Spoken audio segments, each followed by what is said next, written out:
Визит татарских бизнесменов из Тюмени и Казани в Республику Крым начался с официального мероприятия. Гости и представители местного бизнеса, среди которых большинство крымских татар, встретились за столом переговоров. Говорили о пользе объединения татар во всем мире, о бизнес-сотрудничестве, о совместных проектах. Татарские бизнесмены из Тюмени уже ведут бизнес в республике. Налаженные связи помогут скорому развитию Крыма. Мы надеемся, нам легче будет инвестировать. Туристический бизнес, сельскохозяйственный кластер. Он очень здесь мощный, интересный для нас, по крайней мере. Украина в свое время здесь начинала несколько проектов, они не завершены. Я думаю, мы этот флаг поднимем все-таки. Крым станет основным поставщиком сельхозпродукции овощной, плодово-овощной, в том числе молочной продукции.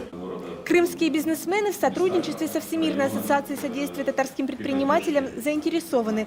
Бизнес в республике находится в сложных условиях в связи с адаптационным периодом. Многие перспективные отрасли от строительства до химической переработки требуют возрождения.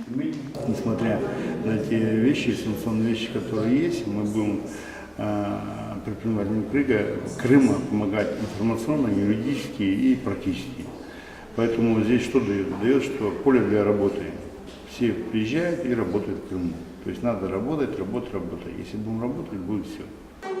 В результате встречи предприниматели Тюмени, Казани и Крыма подписали трехсторонние соглашения о сотрудничестве.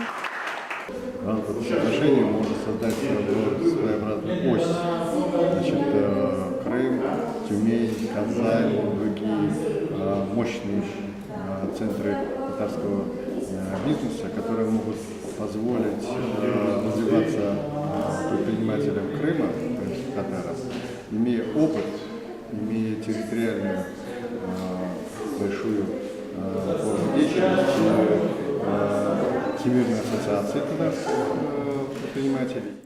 Стороны договорились поддерживать друг друга не только в бизнесе, но и тесно работать на сохранении и развитии татарского языка, культуры, традиций и спорта. София Хайруллина, Рамиль Нигматуллин, ТНВ, Симферополь.